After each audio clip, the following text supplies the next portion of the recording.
નમસ્કાર દર્શક મિત્રો, હાલ બુલેટિન લાઈવ ન્યૂઝમાં આપનું હાર્દિક સ્વાગત છે। આજે આપણી જોડે એવી યુવા પ્રતિભા છે જેમના લોહીમાં જ સંગીત છે અને આનંદ જશોદા, તમારો પરિચય આપો। જય માતાજી મિત્રો, હું છું આપનો આનંદ જશોદા અને હું એક સિંગર છું અને છેલ્લા 3-4 વર્ષથી આ સિંગિંગ લાઈનમાં છું। આનંદભાઈ, આપણે વાત કરીએ કે તમે નાનપણથી જ સંગીતની દુનિયામાં જે કોઈ તમારી ઈચ્છા હતી? ના, એટલે કે જ્યારથી હું સ્કૂલમાં ભણતો હતો ને ત્યારથી જ એમ તો દર શનિવારે જેવી રીતના કે આપણાને કસરત ને એવું બધું કરાવતા હોય સ્કૂલમાં, તમને ખ્યાલ હશે, એ રીતના હું સ્કૂલમાં દર શનિવારે ગાતો હતો।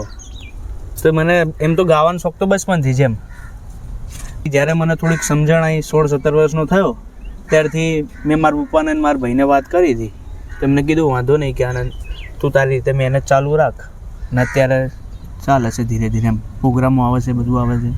ખાસ કરીને તેમાં એક લોકપ્રિય જે ચાહના છે તે આગળ વધારવી કેટલી મુશ્કેલ છે? જેવી રીતના કે જો અત્યારે તો કેવું છે કે હું કોઈક સ્ટુડિયોમાં રેકોર્ડિંગ કરવા ગયો હોય, મને એવું લાગતું જ હોય કે ના, આ વસ્તુમાં હું થોડી મહેનત કરીશ તો આ વસ્તુ થોડું ચાલશે બજારમાં, તો પબ્લિક ત્યાંથી મને કહે છે। બાબતે આગળ વધવામાં સપોર્ટ કરેલો? સપોર્ટમાં તો એવું છે કે મારા પપ્પા કે એમની જોડે બહુ જૂના રિલેશન છે, એટલે જેવી રીતના કે વિશાલ કાકા છે જે જિગ્નેશભાઈના મોટા ભાઈ, એમનો પણ બહુ સપોર્ટ છે મને।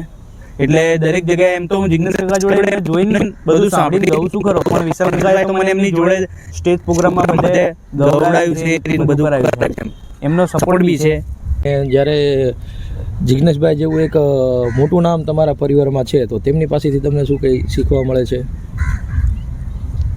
તેમની જિગ્નેશ કાકાની વાત કરીએ તો કે એમનું પણ બહુ મોટું નામ છે, કારણ કે અત્યારે જે મારું માર્કેટમાં જે 10-15% જે નામ છે એ એમના કારણે જ છે, કારણ કે મારા પપ્પા તો એમના જોડે બહુ જૂના રિલેશન છે એમને। જે કંઈક કેસેટ આવી હતી બહાર, તમારા હમ મને બહુ વાલા લાગો છો, ત્યારે એ સમયથી મારા પપ્પા એમની જોડે છે એમ। હા, એટલે ત્યારથી હું અત્યારે જે પણ અત્યારે થોડું ઘણું ગાતા આવડે છે, નહીં આવડતું, એ અત્યારે એમને જોઈને હું અત્યારે બધું ગાઉં છું એમ। ખાસ કરીને વાત કરીએ તો હવે આગામી દિવસોમાં તમારા કયા નવા પ્રોજેક્ટ કે કયા આગામી ગીતો આવવાના છે માર્કેટમાં? હવે તો જો હમણાં આપણે રામાપીરનું હમણાં તો બહુ ટ્રેન્ડિંગ ચાલે છે, એટલે હમણાં ભાઈએ ને તુષારે, મારા પપ્પાએ એમને વાત કરી હતી હમણાં કે આનંદ આપણે ગીતો કરીએ, તો તુષારે એમાં મને કીધું, મારો ભાઈ નાનો છે તુષાર જશોદા, તો એમને મને કીધું કે આનંદ આપણે હવે રામાપીરનું એક સોંગ કરીએ। મેં કીધું કશો। ખાસ કરીને વાત કરીએ તો અત્યારે તમારા જે ચાહકો છે તેમના માટે ખાસ કરીને શું સંદેશ આપશો તમે?